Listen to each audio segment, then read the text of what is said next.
Welcome back to Wisdom for Abundance, where we dig deep into the timeless truths of Proverbs to discover practical ways to enrich your life, relationships, and yes, even your finances. Proverbs, is one of the wisest books in the Bible, and it's got some really powerful lessons for us today. So in today's episode, we're going to be talking about examples of wisdom in the first chapters of Proverbs. Yes, the first few chapters are like a gold mine of practical wisdom. Let's start digging right in. And hey, if you haven't subscribed yet, hit that subscribe button so you never miss an episode. Let's get started. Alright, so Proverbs starts off with a pretty strong statement. It tells us that getting wisdom is super important. But here's the kicker. It says that fools ignore both wisdom and understanding. You might be thinking, yeah, duh, we all know that. But think about how many times we've all ignored good advice or skipped out on learning something new because we thought we already knew enough.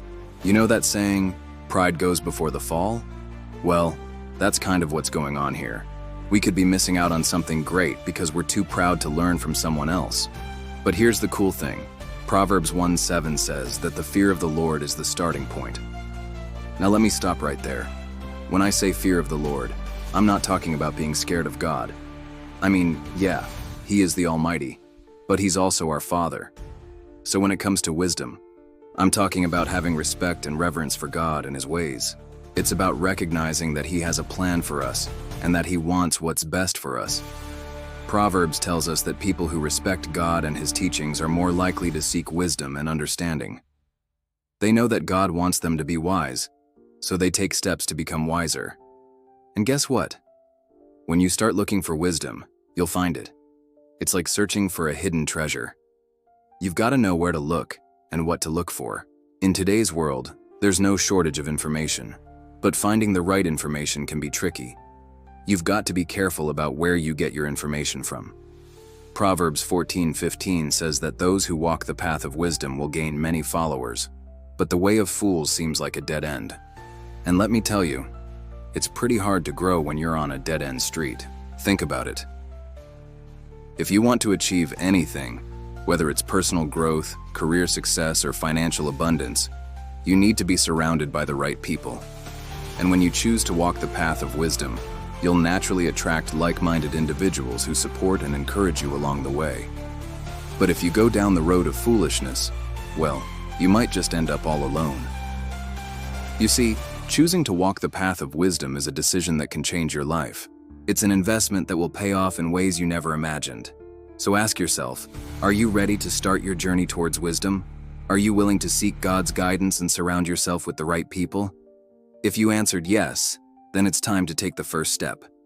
Open up a Bible, read Proverbs, meditate on its words, and let the words sink deep into your heart. Trust me, you won't regret it. Next up, Proverbs gives us another dose of reality. It tells us that people who love sinning won't be around for long. They'll meet their end in the streets. What's that saying? Dead end. Yeah, that again. So the big idea here is that when you choose to do evil, you kind of cut off any chance of a bright future. Think about it. If you're busy making bad choices and taking risks, you're not really thinking about the long term. You're not planning for the future. And that's a surefire way to end up with nothing. It's like when you drive a car without a seatbelt and you speed through the streets like crazy. Sure, you might get away with it for a while, but eventually you're gonna crash.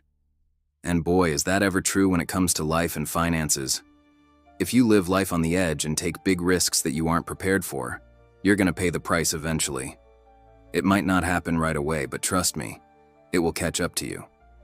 Proverbs 1:27 reminds us that disaster waits for the wicked, ready to wipe them off the face of the earth. It's like, do you feel lucky? Punk 22, but with much higher stakes. So what does this mean for us today? Well, basically we should be smart about the decisions we make. Don't go around doing stupid stuff because you think you're invincible. You've got to think about the long term, plan ahead, and make smart financial decisions. Remember, the goal isn't just to get by, it's to thrive.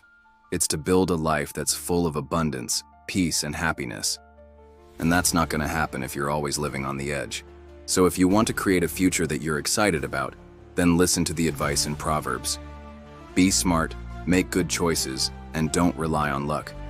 Trust me, your future self will thank you. The next lesson is about setting the right goals. Proverbs 1:8 says, "My son, if you go to the neighbor's house, observe their customs." So here's what's going on. Proverbs is giving us some real talk about the importance of being observant when you're hanging out with different groups of people. It's reminding us that the company you keep can either inspire you to be better or drag you down.